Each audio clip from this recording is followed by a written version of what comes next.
What is up, Nerds Nation? Welcome to the F and Nerds Podcast, episode 15. Thank you guys for joining us. My name is Nick Denizio, and sitting across from me is my dude, Martin Moreno. What's up, bro? How we doing? Good. Trying not to sweat. I hear you. We got a lot to get into today, but before we get started, if you guys are watching on YouTube, make sure you guys give us a thumbs up and click that subscribe button. And if you're listening on Spotify, Apple Podcasts, or anywhere else, please check back each week as we try to upload new content for you guys to listen to. That intro. So before we get into the nitty gritty of all this, we got to pay some respects. We lost Wilford Brimley this past week. He is a Hollywood actor and commercial star. He passed away at the age of 85. His credits date back to the 70s and include films like The Thing, The Natural, and Cocoon. His appearances on the Quaker Oats commercial and ads for the American Diabetes. Let's say diabetes. For the American Diabetes Association, as well as his signature mustache, attracted a much younger fan base born decades after him.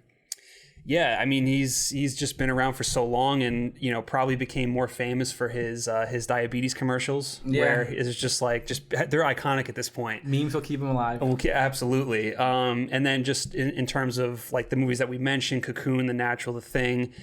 Obviously The Thing. Just Dr. Blair. Yep. Right. Yep. Just that that scene of him just beating the shit out of all the computers and stuff with a baseball bat. You guys think I'm crazy? Well, that's fine. Most of you don't know what's going on around here. Hold on, damn well. Because he was the alien at that point, right? I think so. Right? I think he was infected at that point. Yeah, he was trying to get rid of the evidence or trying to avoid any sort of communication to the outside world. Yep. Yeah, that's that's obviously where I kind of know him from, as Dr. Blair from The Thing. Other than that, like you said, I kind of went back and looked at his body of work, and it's really funny because I feel like aside from the diabetes commercials or ads or whatever you want to call them, I feel like the Quaker Oats commercials almost had a type of parody feel to them. Yes. And it just, when he was like, get Quaker Oats, and he was like, it was something like, it costs a nickel. If you don't have a nickel, get a nickel jar. And it reminded me of Ricky Bobby. I'm Ricky Bobby. If you don't chew Big Red, then you. That's instantly when I went back, and I'm just like, this is just, but it's fun. It was fun to watch. Yeah. And just hearing some of the nice things that his, I believe it was his personal assistant said about the great stories that he told. Mm-hmm. And he almost has a teddy bear feel vibe to him. Yeah. You just kind of want to hug him. Right, so exactly. To speak. Yeah. And you can tell he was a beloved person, and rest in peace and condolences to his family. Absolutely. And it's always funny too, because I feel like in Cocoon, he's playing like a senior citizen in Cocoon, but if you look it up, he's only 50. So I feel like Wilford Brimley's been 80 years old for the last 30 years. Because he was in The Natural too, right? Yeah, he was in The Natural too. Yeah, I remember him from The Natural, but I haven't seen Cocoon. But he just always had this appearance that he was always old. You know what I mean? So it's just when he passed away, I was like, oh, he had to have been in his 90s, and it was just oh, he was only 85. Yeah, because even in The Thing was 1984. Yeah. Right. Yep. Or 82. Fuck. 82. Whatever. You're close. But even in that, he seemed pretty old. So. Yeah. But yes, rest in peace. Rest in peace. All right, man, you ready to do some rapid fire? Yes, I am. All right, we're going to do some rapid fire since a ton of news dropped. So actually, a little bit of fun fact. We were going to shoot this episode much earlier, but then we got hit by a storm and we lost power for 3 days. The studio was just shut down. And we couldn't do anything. And in that time, so much news dropped. Yeah, we could have done a completely another episode just from the amount of news that dropped. But yeah, we got a beefy episode, like we like to say here at the F Nerd Studio. Oh, yeah. All right, so we're going to kick things off with some movie news. Mission Impossible wants to blow up a bridge in Portland. So director Christopher McQuarrie has reportedly planned to blow up a bridge in Portland for Mission Impossible 7. While the bridge may be 4 years old and it's 4 years decommissioned, I'm sorry. I believe the bridge is over 100 years old, but for 4 years it's been decommissioned. It is now the center of debate, asking whether it should be part of the franchise's large death-defying stunts or whether it should be preserved. So I actually looked this up. I looked this up because usually even McQuarrie says, he goes, I don't like to poke around when my name is in the newspapers a lot. He goes, but I had to address this. He's like, apparently Portland wants to redo this bridge. Poland. I'm sorry, Poland. Did I say Portland in the whole thing? Yeah. Oh my God. Why didn't you stop me, bro? You were in the zone. I wasn't going to stop you. It's okay. We'll fix it in post. I apologize, Poland. If anyone listens in Poland, I apologize. But yes. So in Poland, they want to redo this bridge and make it a touristy attraction. And he doesn't want to blow up the whole bridge. He just wants to do. I want to blow up the whole bridge. He just wants to blow up a piece of it. But apparently, he goes. But with them doing this, it'll help them then get kickstarted with the whole redoing it, remaking it. What, you don't buy it? I mean, it's fine. Look, Poland, look, Tom Cruise is a crazy fuck. We're sorry, Poland. He's a wild man. And look, if that's the case, fine. But I think it's just one of those situations. To quote Peter Parker again, there are bigger things happening here than me and you. And we're kind of like in that. I feel like right now we're in that sort of day and age of that pretty much. So take a step back, listen to what the people are saying. We obviously have no idea what's going on. Yeah. We can't speak on behalf of that community.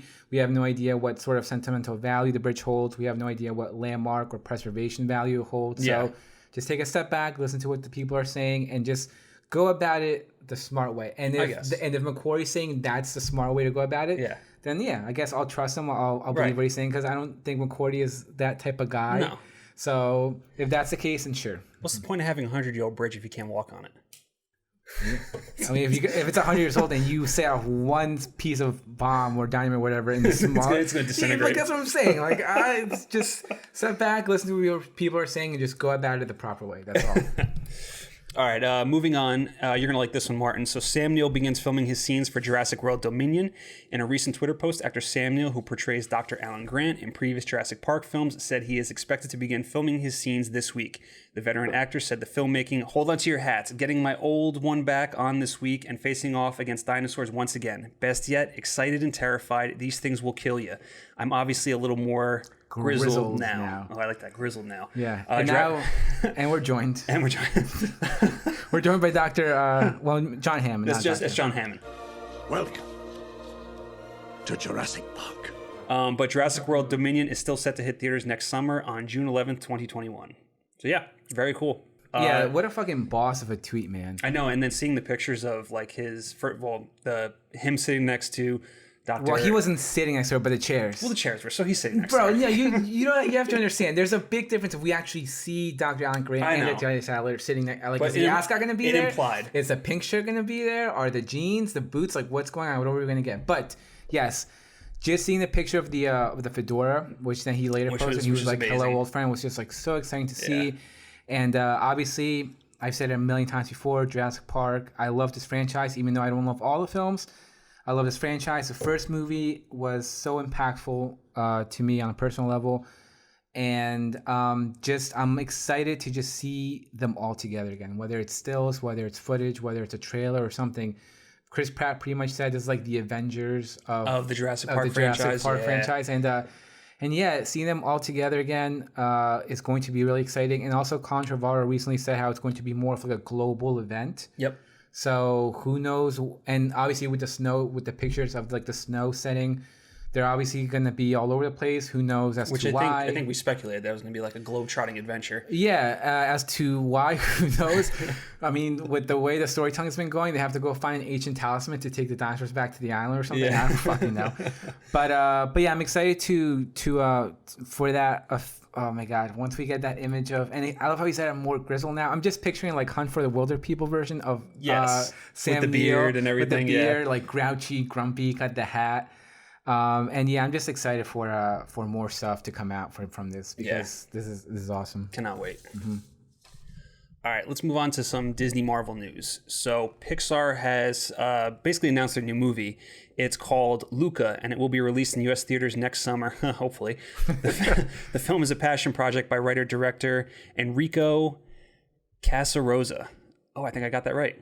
I mean, it's in your blood, bro. You should be able to get it right. Casarosa. Casarosa. The film is a passion project by writer-director Enrico Casarosa. He did La Luna in 2011 and is being described as a coming-of-age adventure set in the Italian Riviera. Yeah. I mean, yeah. It looks... we literally have no idea what this movie's about other than that very small... That one image. The one image, the title, and that very small plot detail of what it's about.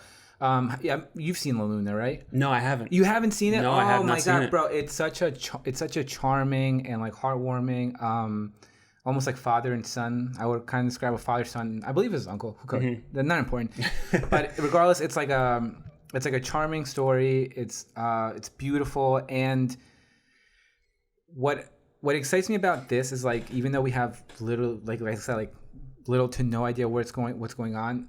The sort of art style that we got from the one image, and also the like the title almost had like a sort of chalk pastel brushstroke type of like style to it. And if you look at the image of them kind of jumping into the water, That's also got some like oil pastel, some sort of like gouache kind of artistic style to it. So very much like in Coco, which they pay like very homages to like the imagery of like Land of the Dead and all the colors and everything like that. I wonder if they're going to do something like that here, where they kind of pay their respects and homage to like Leonardo or like Da Vinci, Michelangelo, like those pretty much world-renowned, arguably the most famous artists like ever of all time. And obviously Pixar is no stranger to animation, so to see them possibly, like, I thought the animation for Coco was beautiful. I thought the animation for Onward was also amazing. Toy Story 4, like that fucking attic scene with the spider webs and lighting, like crazy shit. So to see them possibly push the maybe not, I don't want to say push the envelope or push the boundary, but like maybe introduce a new style in that sort of like pastel, gouache, oil paintings type of like aesthetic, so to speak. Right. That's what I'm excited for. Well, that was what I wondered about the image when I saw it. Is I wondered if this was like an actual snapshot from the movie or if this was concept art. You know, because like it could be, but that would be awesome if it does retain some of that style. And then the other thing too was I wonder if this is going to be more of a period kind of piece, or if it's going to be like more modern day Italy, or are we going like kind of back? You know, that's interesting because I'm not sure how old the director is, but he said that it's a very personal project and it's kind of inspired. I'm sorry. So I was going to say though. So if that's the case, I wonder if we're going to go back to like his childhood when he grew up. That's what he said. Yeah, okay. He said the story is inspired from his childhood growing up on the Italian Riviera. I believe it's centered around him and a friend of his, which also is another thing. While like just the description, the picture, the title, like just so much feels, because it also kind of gives, obviously my brain reverted to like Call Me by Your Name. Like I got it's not just you, a lot of people are saying that. I just automatically kind of got just the this coming of age story with a good friend, Italy. Like this is kind of what my brain sort of like retracted to. But yeah, that's actually a good point, because if he is straight up modeling after a personal story from his childhood, depending on how old he is, it'll probably give us a better idea of the time setting. But I have no doubt. I'm very confident about this movie for some reason. I feel like it's going to just be incredible. I mean, it's just Pixar. That's what I'm saying, bro. It's just Pixar, but I feel like just the small details we got, plus the director and everything, like I'm excited. I would say more times than not, when they focus on original stories, they usually do hit. You know, one of the outliers being The Good Dinosaur. You know what I mean? But for the most part, when they do kind of focus on like an original story by a director with a vision, usually turns out great. So I expect nothing less from this one. Yeah, agree. So moving on to Marvel's Shang-Chi as it resumes filming. Marvel's Shang-Chi and the Legend of the Ten Rings is resuming production in Western Sydney, Australia, and recent set footage revealed a massive village set. The movie was announced last summer at San Diego Comic-Con and is said to be released next year in May of 2021. Not much here, just cool that it's resumed filming, and it kind of goes along with the rest of movies that are starting back up production from the coronavirus. So cool. Hopefully it's back on track and holds that release date. And I'm actually really excited that it's more of like a practical setting, rather, because like we were talking about before, Marvel movies nowadays are just so CG heavy. Yeah, like they're all shot in the studio with a few shit here and there to give actors references in the foreground and whatnot. But the fact that we have this, which kind of gives it a more practical element, and also like I don't know if you remember the other behind the scenes footage that they released a couple months ago when they're like in an alleyway or something. It's like a club. I didn't see that. But yeah, it's like Awkwafina and Shang-Chi's character. The actor, they're like in some like alleyway or some like street, and I can't remember what country it is, but that with this kind of gives it the idea that it's going more of like a practical route, and for some reason I got like old school Jackie Chan vibes. Oh, nice. You know, like I'm thinking of maybe just like them jumping off the walls, going off the roof, like doing some like crazy stunts and shit like that. I would hope that this does take inspiration from like kind of like those old school like Hong Kong like martial arts movies and things like that, and it has some of that flavor added into it. Yeah, like the almost like, I don't want to say silly, but kind of like more lighthearted, fun action, like some like that old school Jackie Chan like set pieces. I'm sure it will. I mean, Marvel can't I feel like they have it in them that they have to have a certain amount of jokes in a movie, so I wouldn't put it past them to have some. Yeah, but you know what I'm talking about, like the no, I know what you're talking about. And all that stuff.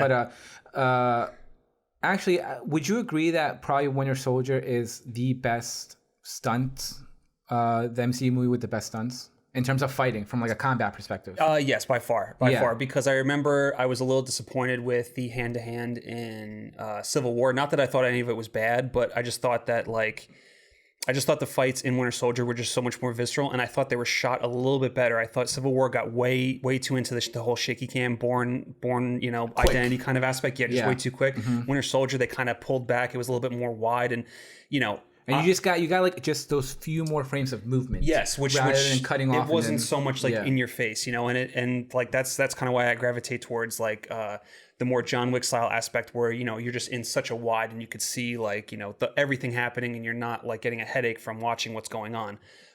But yeah, so like I kind of hope that Shang-Chi does more of that, in that I hope Shang-Chi's better. I hope too. when it's all said and done, I hope Shang-Chi it should be the best MCU movie. It has that bar set for it, just in terms of what it's dealing with. So hopefully that does. Yeah, hopefully it does.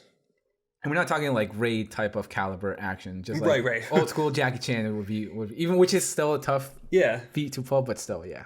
I mean, at this point, I feel like every action movie should just hope to at least gun for the Raid in terms of its high bar. Please.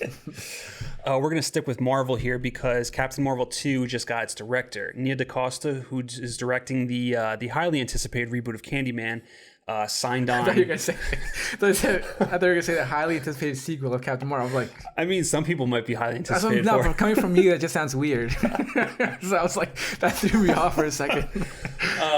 So she is taking over for the first movie's original directors, and I mean, I wasn't that big a fan of the first Captain Marvel movie. I thought it was very bland and kind of boring.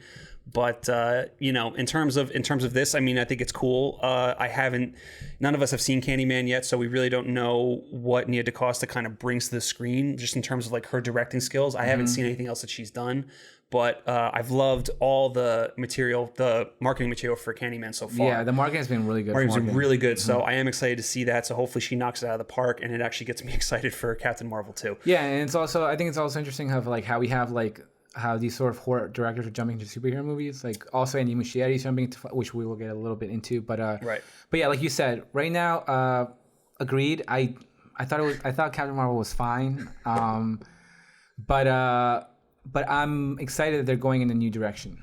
Yes, I think they need to. Yeah, no offense to the directors, but no, and I hope with her, I hope they let her do her thing and what she wants, because obviously Marvel has a formula that they stick to it, and for better or worse, it's worked for them.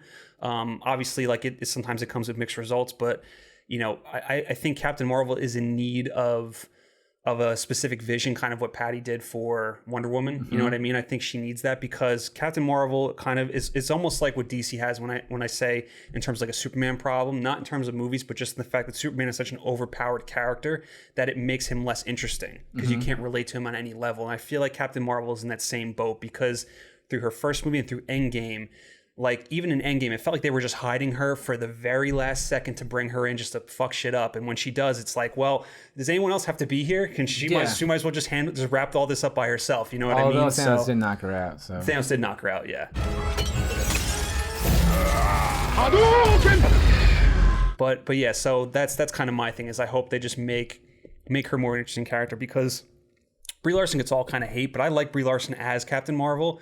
Like, I don't like, she was fine in the movie, and same thing with Endgame, but that's just because I feel like just there's not a whole lot of direction for her as this character. But I like her in that role, so I really hope that Nia can come in and do something with this. Me too. I'm excited to see I'm excited to see Candyman. Let's say once we see it, then we'll get a better idea of what we're dealing with. Exactly. All right, so let's move on to DC news now, and since I mentioned Patty Jenkins, we're going to talk about Wonder Woman 3, how she's basically saying this is going to be her last. Most likely. So the third Wonder Woman would be her last one, most likely. Which I kind of figured that was going to be the case. You know what I mean? Like, most directors usually go for a trilogy, and then they're like, all right, let's move on to something else. Yeah, I mean, it was. I read the interview, and it was like she was talking about how she was able to tell the origin story with the first movie. And then she got the second one, so she was able to kind of go a little bit more into Diana's stories and like Diana's inner struggles of being like a goddess and also helping humanity. Right. And then she also had like an idea for the third one, if it came about, so to speak. It doesn't sound like the third one's set in stone. I could be wrong. Well, I mean, with DC and Warner Brothers, it's always a changing. Right, but I would just imagine, like, why don't you lock Patty down for 2 movies right after the first one? I would assume she has to be under contract for a third one. I don't know. I would think. Look, probably, but just from like that interview, just kind of sounded like it's not really sense on. But if she gets a third one, look, there's no doubt in my mind that I'm going to enjoy at the very least enjoy Wonder Woman 1984. I like what she did with the first movie, even though I had problems with the third act. I overall enjoyed the movie. I feel like I'm going to enjoy the second one as well. And if she does get the third one, which she should, then great. I think we've all should trust her to deliver a good movie. Yeah. With and properly close out her trilogy. And if it goes beyond that, great. If it doesn't, good. Thank you for giving us these movies. And yeah, I fucking love Patty Jenkins. Yeah. Absolutely. She's a fucking stud. I love all her interviews and talks. She is really fun to listen to. She is, dude. Yeah, she's a lot of fun to listen to. You watch her talking, she just has your attention. Whenever she's speaking, you're just locked on the screen, which I think which probably makes her such a good director, because I feel like probably on set she just has such a presence. Right. So that's probably such a good trait to have. But very similar to we were talking about Deborah Snyder, of how she has this sort of swag and confidence about her. Yeah, she's also just very relaxed in interviews when she's talking. She's just like nothing. She's like, this is me. Right. I'm gonna just. So, I love Patty Jenkins and excited to see Wonder Woman 1984. I know.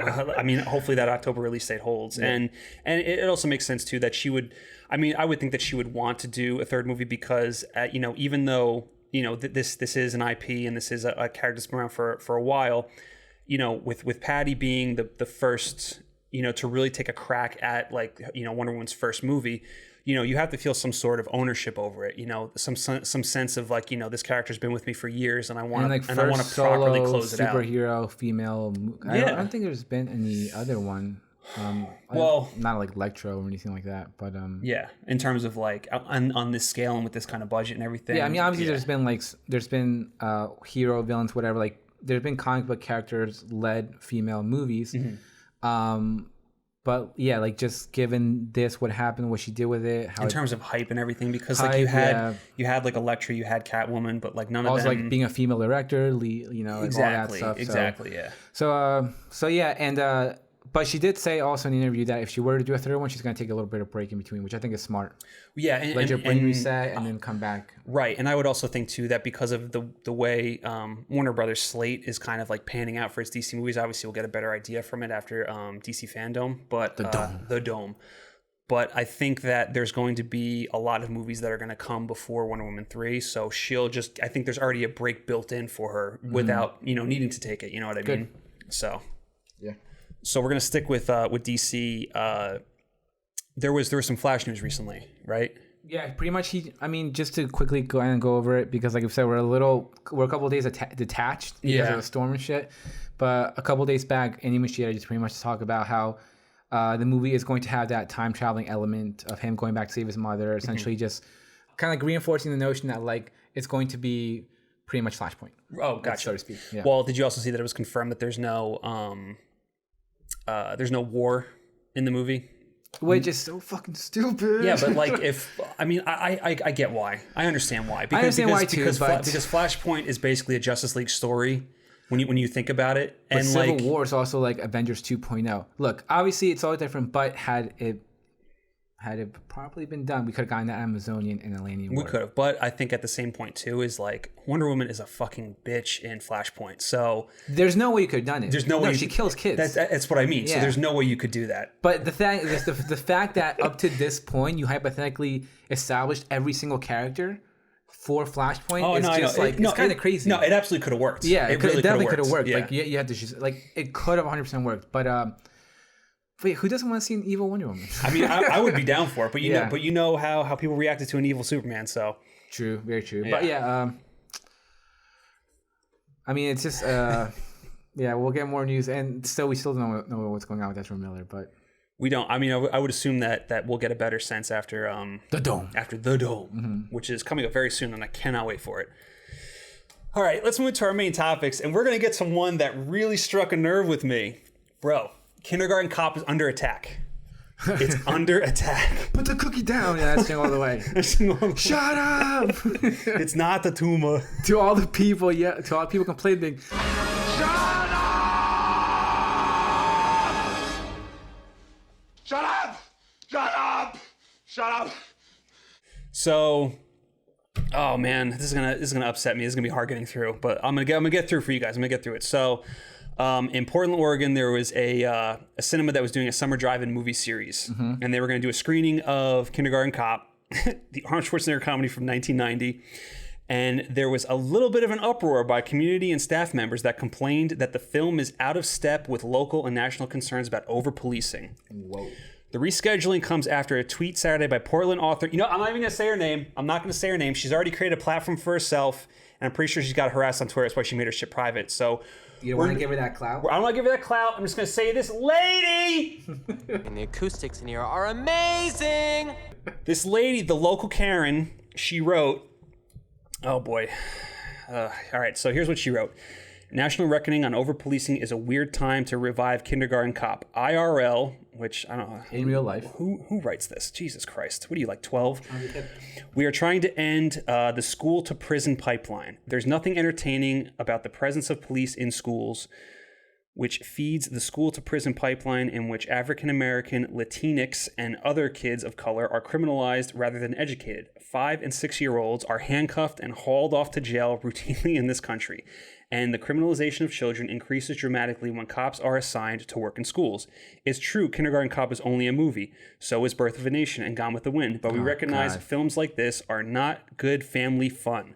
They are relics of how pop culture feeds racist assumptions. Because despite what the movie shows, in reality, schools don't transform cops. Cops transform schools in an extremely detrimental way. Oh my God! Dude. Can I say something? Go for it. You know me, I'm, or at least you, I'm all about like things happen for a reason. Mm-hmm.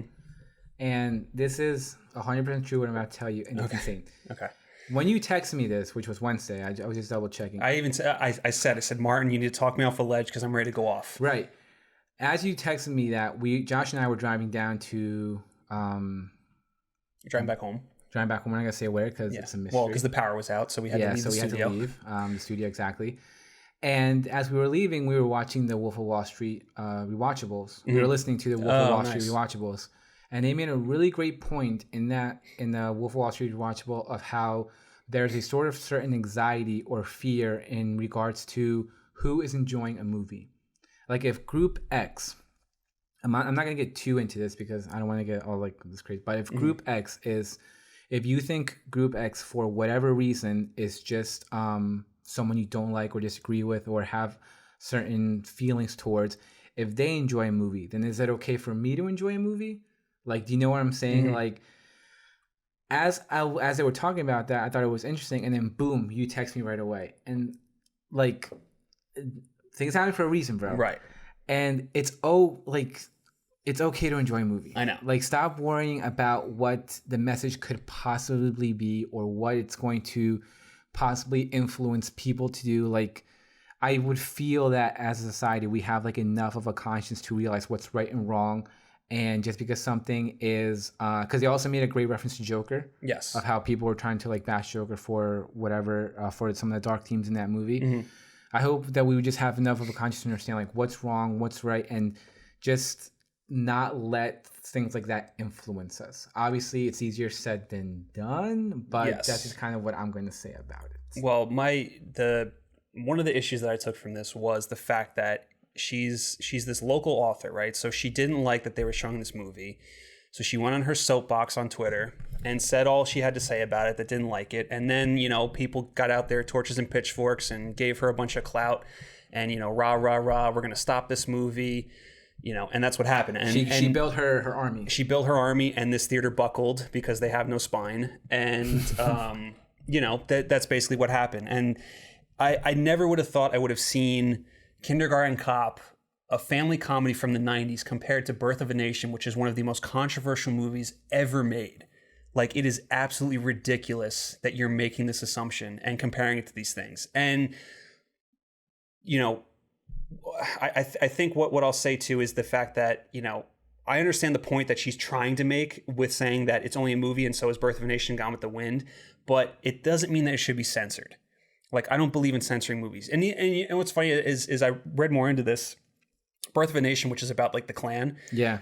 Spike Lee teaches at NYU and he shows this movie because regardless of the fact that it's a hateful movie, you can't just censor things because they're not pretty. Like they have to be taught, and and that's what he does. He uses it as a way to teach people that this is this, and this is why it's bad, and this is and he just goes into the history of it. You know what I mean? And you can't just do that. You can't just censor it away. And the fact that Kindergarten Cop, first of all, it makes no sense because he's not like he's an officer and assigned to a school. He's undercover going to a classroom. Yeah. Halfway through the movie, he beats up a fucking a child abuser. Like it's I don't understand where this is coming from. And then I did what you cannot do. I went onto Twitter and I just was reading other people's comments, and just the other people that got behind her.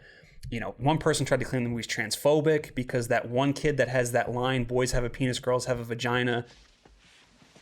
Boys have a penis, girls have a vagina.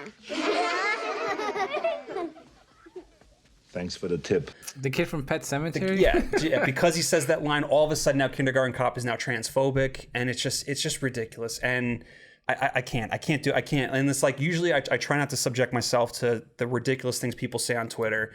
But the only thing I'll say is that it's bullshit. I don't buy it. Leave Kindergarten Cop alone. Yeah, leave Arnie alone.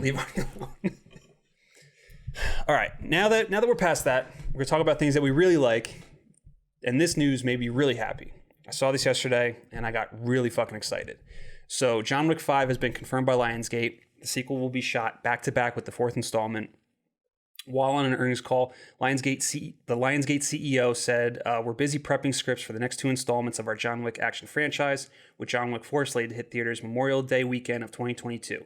We hope to shoot both John Wick 4 and John Wick 5 back-to-back with Keanu Reeves when Keanu Reeves becomes available early next year. Yes, give me, as you say, all the hot dogs in my face. John Wick hot dogs. Give them to me all. I mean, fuck yeah. Give me as many John Wicks as we possibly can get. I firmly believe that the John Wick trilogy that we currently have is one of the best action trilogies of all time. And I'm really excited to see where they take it, and just for more ridiculous action, whether it be with horses or books or pencils or maybe this time falling off of higher buildings and surviving. Yeah.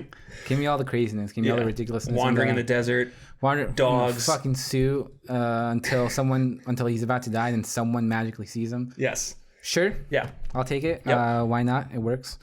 I love the John Wick films. And I just love how they've sort of, how the first one just kind of flew under the radar and people kind of caught on later on, and then the second one more and more, and like it just gradually sort of, in terms of like a fan base and your audience, it just kind of like blew up. And for a franchise to make more money as the movies have gone on is also a nice feat too. Right. So we'll see what craziness I have in store for the do we know who's directing? It's going to be Stahelski. He's going to do both back to back. So Stahelski's a great action director, and I'm excited to see what else they have planned. Basically where they take it, and I kind of like that they are shooting both back to back, because it'll give usually it works out when franchises do movies back to back. It didn't work out too well for The Matrix, obviously, which Keanu was a part of, and but I kind of hope that when they do this, I would like 5 to be the end. I don't want to see it go any further. Like, I think, I've kind of held my breath each time they've come out with a sequel, and I'm like, all right, is this going to be the one that jumps the shark? Is this going to be the one that jumps the shark? And luckily it hasn't. John Wick 3 had some of the best action in the franchise, and it was a blast to watch.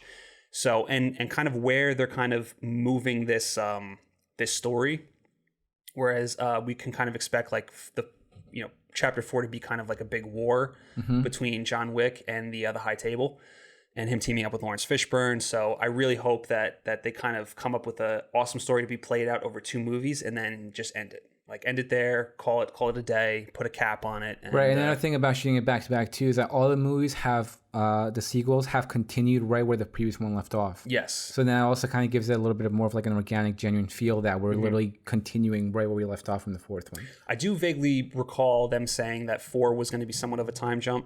Well, it would make sense. That's what I'm saying. It would make sense, and then possibly having the fifth one carry on right from the fourth one. Right, like exactly. in traditional style like the other ones have. Right. So. 4 will have a crazy cliffhanger, and then it'll lead into 5. Yeah, I think I'm back, or whatever. Are you pissed, John? Yeah. Cut to black. I love it. I can't wait. I cannot wait.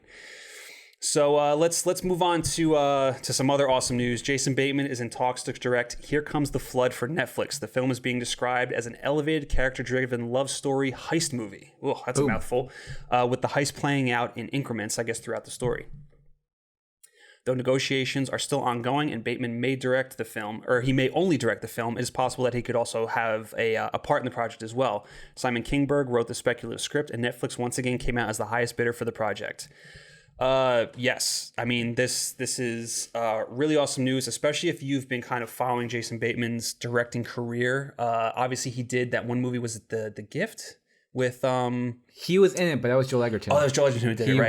He wrote it and directed it. Yeah. So forget that. But obviously Bateman has kind of created a career for himself. But that was TV. kind of like that was really the role that showed us like this guy can do serious acting. Yeah, pretty much. Yes, I would say so. I would agree. Obviously for Ozark, which recently got nominated for I think 18 Emmys, which is a boatload, and it's won a bunch in the past, including directing for Bateman, who directed a couple episodes, and then we just recently watched The Outsider, which he directed the first two, which for me are arguably the best episodes in that series. Right.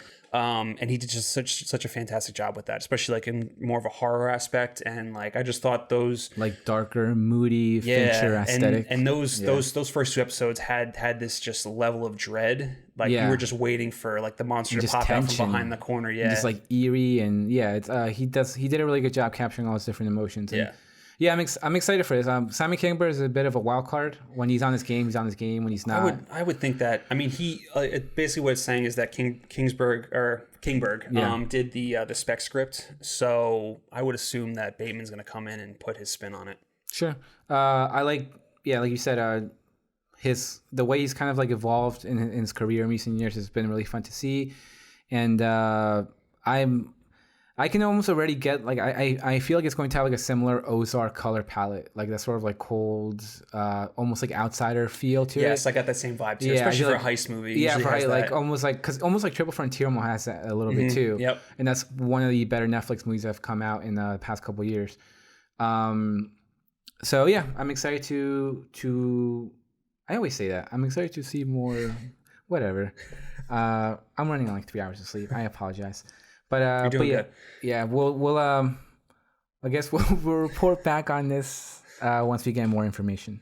Yeah, and the way things are going now, this obviously just got announced, and it says he's still in talks, so maybe a deal hasn't been signed yet. But I don't think we're going to see this movie for a while. Agreed. At least 2 years. Agreed. So let's move on to more directing news, which this one is as equally exciting, if not more. Ben Affleck has found his next project to direct. He's going to direct an adaptation of The Big Goodbye for Paramount. It's The Long Halloween. I wish that'd be so amazing. This is a behind-the-scenes story of the making of Chinatown. The film is an adaptation of a book by Sam Wasson, and it chronicles as I said, the behind-the-scenes of Chinatown. Affleck is going to write the script, and SNL's Lorne Michaels is also producing, which is interesting. I think that is interesting. I think he bought the rights to it, and I think there was some kind of deal in place, and that's how Affleck jumped on.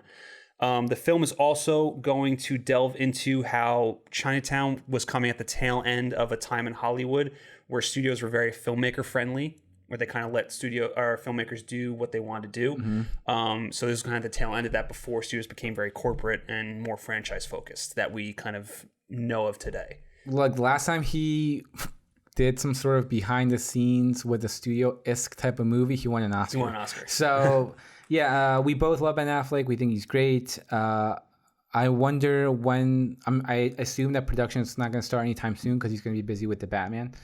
But once it eventually starts, I'm looking forward to it. Yeah, and this also has the.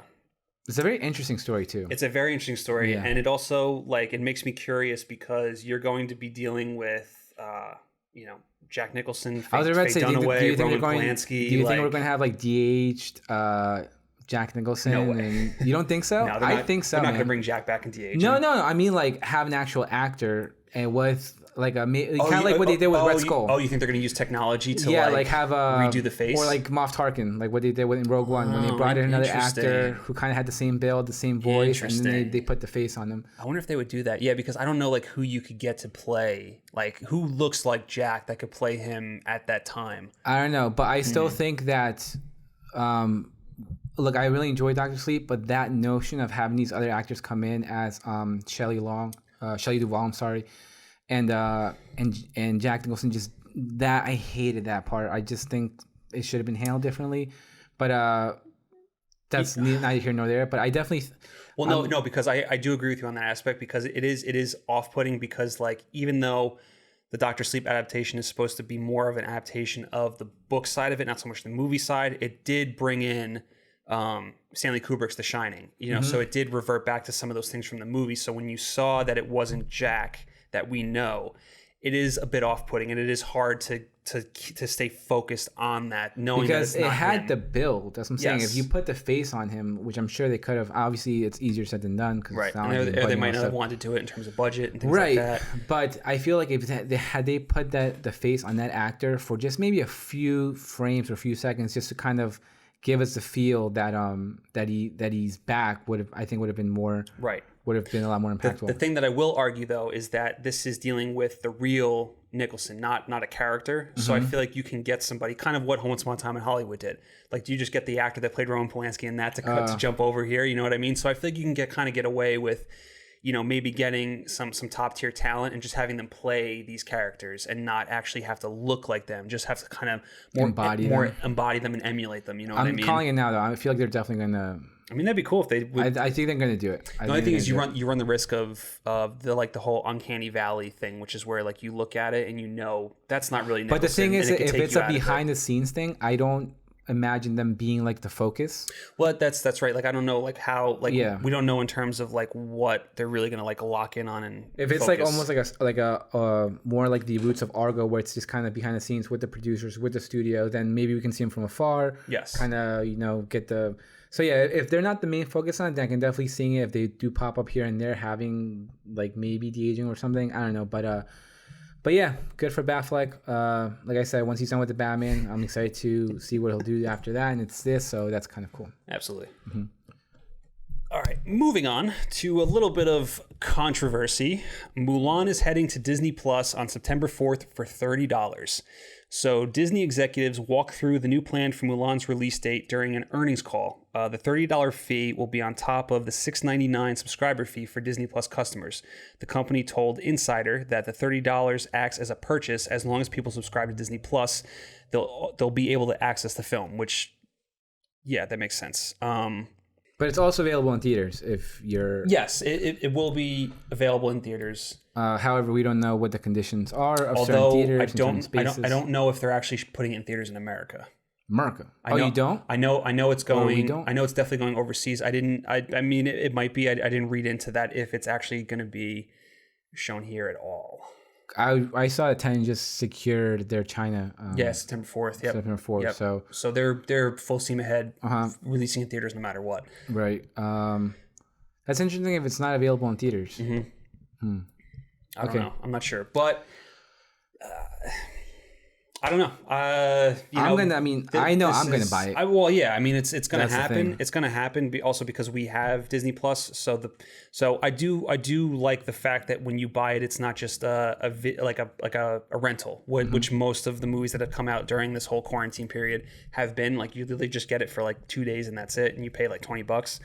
This is if you pay $30, and it'll always be on your Disney Plus account. So I do like that aspect of it. I think in terms of business, it's smart, especially since Mulan costs upwards of $200 million. So they have to try to make their money back in some way. But at the same, on the flip side of that coin, this is yet another blow for movie theaters who have been hurting for these past couple months.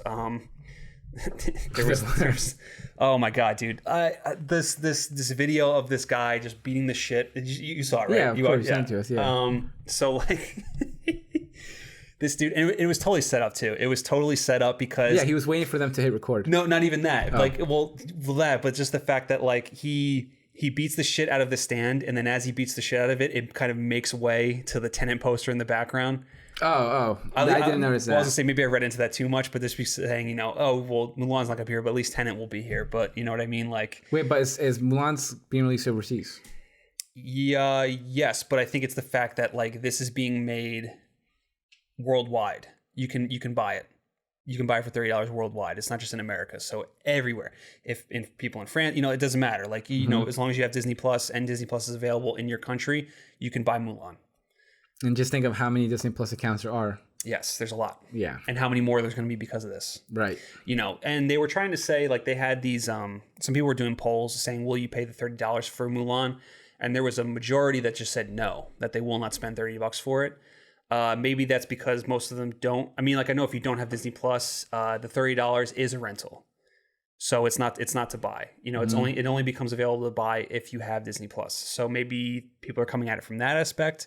You know, I think if you live in a home, at least with a family of 4, like it kind of makes sense to do it, especially with a movie like that. You especially know what I mean? with how expensive movie tickets are nowadays. Like, think about it. You know, $30, that's probably less than 2 movie tickets, depending on where you are. And then if you add in like concessions and things like that. So yeah, but not even that. Like, just talk about us going here to go see a movie in IMAX. That's $25 yeah, ticket. Like, yeah, I mean, yeah. So we would have been paying close to that regardless. I mean, obviously it's an IMAX experience, but right.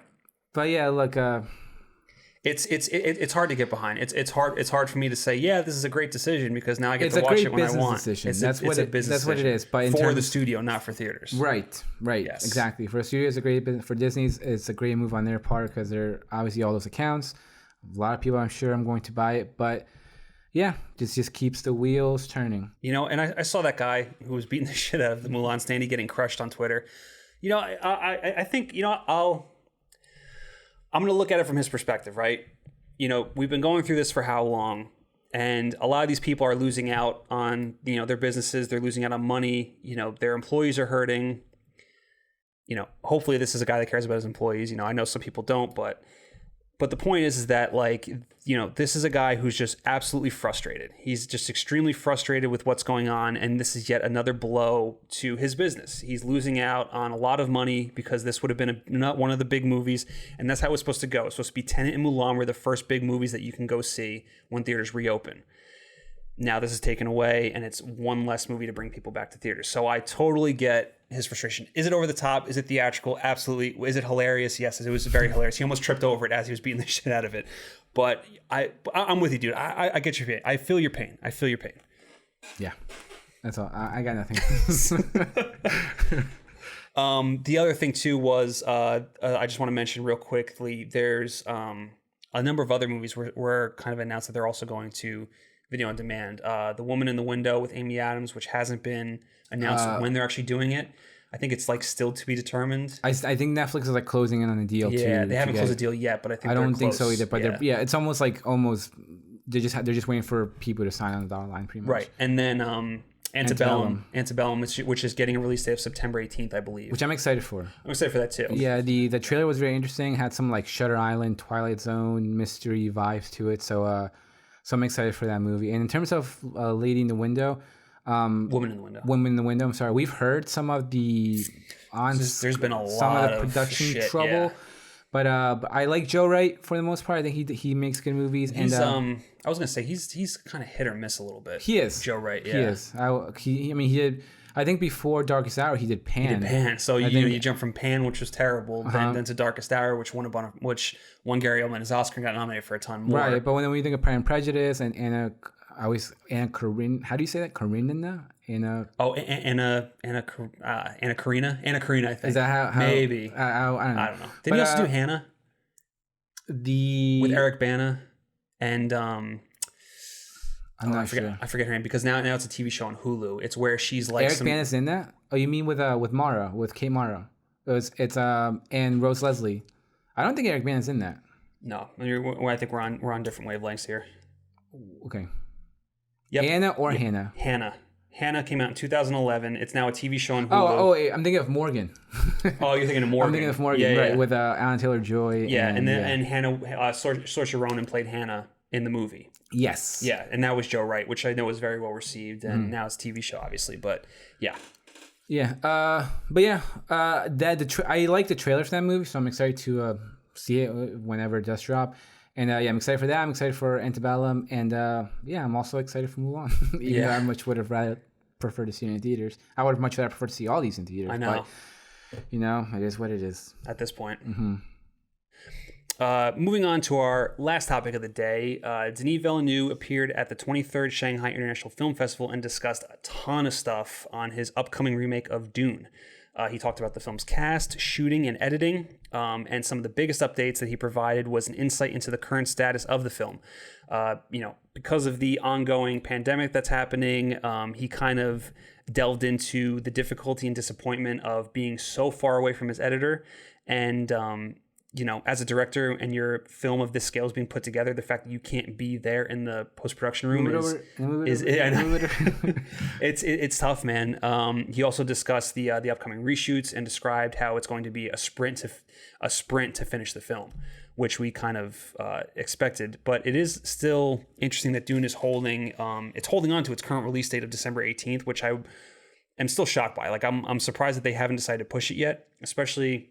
At least for him too, like just to get a little peace of mind. Well, that's what I mean. They give him peace of mind, and like this is such a huge movie, and I'm sure it costs a boatload of money. So I'm surprised that Warner Brothers is kind of sticking to their guns of releasing around Christmas time. Obviously, they could push it whenever the fuck they want. They could wait till Thanksgiving and push it if they wanted to. You know what I mean? So other than that, he also talked how much he loves Christopher Nolan and how much he loves Jason Momoa. Yeah. So, amongst other. That was the coolest part was him talking about the cast and like how he basically got to work with all the people that were his first choice. I know the whole thing was cool. I fucking love Denis Villeneuve. Yeah. And that talking about how it was also kind of us diving into the fact that it's almost been a passion project of his for a long time, like forever. I love how was it in Cindy's when he was like when we were on Jordan? Yes. And he's like, this would be great for Dune, but not for this project. Not for Incendies. Yeah. And then he eventually went to do Dune, and then when they asked him, I believe they asked him like, what movie made you become a director? And he talked about like how he would always like have these movies going on in his head, and then how him and his one friend, when they were like 13 or whatever, were like storyboarding Dune when the book first came out. They were drawing like the worms and all that shit. So the fact that he's kind of held how he's kind of loved this property for so long just makes me that much more excited, knowing how personal it is to him, because Blade Runner 2049, he said it before, how personal that movie was to him. And just hearing him talk about the cast, dude, this fucking cast, man. I could not get over it. As he was going through it, it was like I was like, it was like heavy hitter after heavy hitter after heavy hitter, and it also kind of confirmed Batista's in the movie, which I feel like I thought I knew, and then when you were which like, I completely had no idea. But you were like, did you know he was in it? I was like, I feel like I thought I knew that he was, but I wasn't sure. You know what I mean? I was like, because he mentioned David Dastmalchian from working with Blade 20, and I love how he said that how he just wants him to be in all his movies. Yes. Which I feel like David Dastmalchian is just that type of actor who just kind of he's good in like these small roles. Like you can literally put him in a small role in every single movie and it'll probably work. And it seems like that most of the movies that he's been in, people love working with him. Like obviously he was in the two Ant-Man movies, and then James Gunn seemed like he really wanted to work with him, so he brought him over to Suicide Squad. So he just seems like he just has that. And the Happy Birthday tribute, I don't know if you know, he had like all the polka dots, which is cool. Like, that just confirmed polka dot man. So that's awesome. That was fun to see. But back to the Dune topic. Look, I've said it since day fucking one. I am so excited for this movie, but I am worried because obviously Blade Runner 2049, as amazing as it wasn't financially received well. And I want this movie to be incredible, and I want this movie to make a bunch of money, and I want this movie to get 1,005% on Rotten Tomatoes. Like I just want it to be good. Yeah. So I just hope that he's able to. I hope that he has the time to really make the movie that he wants to make. And the fact that it's gonna be a sprint to the finish. Yeah, makes it's a little like it's a little nerve wracking. Yeah, but at the same time, like I just gotta trust that that he'll be able to pull through. And if he does for some reason need more time, hoping the studio will give it to him. I hope so too. The thing that I'll say about you being worried about the movie's performance. Now, granted, the chips need to fall like perfectly in order for this to happen, but the movie has the kind of luck of being one of the first big movies that's going to be in theaters. That's like with people going back to theaters, because I feel like that once things are safe and we're able to go back to theaters without being worried whether or not we're going to get sick. some of these bigger tentpole movies are going to pull a lot of people in that they're going to want to go see. And I feel like by the time Dune comes out, it's in a position, especially if it does come out on Christmas and it's able to come out on Christmas without any problems. It's in that spot where I feel like a lot of people, even if they weren't interested in it, I feel like they're going to give it a shot because it's Christmas time. People are off, and they're going to want to do stuff. You know, especially after dealing with all this stuff. And if we're safe by then and we're able to go out and kind of live our lives normally, do hood rat shit with our friends. Yeah, exactly. I just want to do hood rat stuff with my hood rat friends. This is in a good position to make a boatload of cash. So hopefully things do work out. The chips do fall where they're supposed to fall, and this hits really big. I hope so, man, because we may have said it once or twice. We cannot wait for this movie. Yeah. I'm like pumped. And we get a trailer, I think, in like 2 weeks or next week, maybe. Is it next week? It comes out the week with Inception. I hear conflicting things. I heard that both Wonder Woman and Dune were supposed to have trailers attached to the Inception re-release, but then I heard that they were holding Wonder Woman for DC Fandom, and Dune is just going to come out. It's going to be released online that same week that is DC Fandom, like 2 weeks earlier. So about 2 weeks. So we'll finally get our first look at it. I'm sure it's going to be epic. And we're going to be right here. It's strange that obviously there's a whole bunch of shit going on, but you would imagine that we probably would have gotten something by now, being like 6 months out. I feel like we would have gotten like at least a teaser, but... Oh, we definitely would. If things played out the way they were supposed to, we would have gotten a teaser probably, or at least maybe a full-blown trailer with Tenet when Tenet was supposed to come out in July. Yeah. You know what I mean? We probably would have gotten all kinds of stuff for it. Agreed. So hopefully it all works out. Mm-hmm. All right, that does it for us, Nerds Nation. Thank you guys for watching. Thank you for listening. Remember to like this video and subscribe to our YouTube page. And remember, you can follow us on Twitter, Instagram, Spotify, Apple Podcasts, and anywhere else where you can see that big, beautiful FN logo. Martin, that one right there. Brand new stickers. Who wants one? Somebody wants one. It's a fight to the death. It's a fight. With that, thank you guys for watching. Thank you for listening. We'll see you on the next one.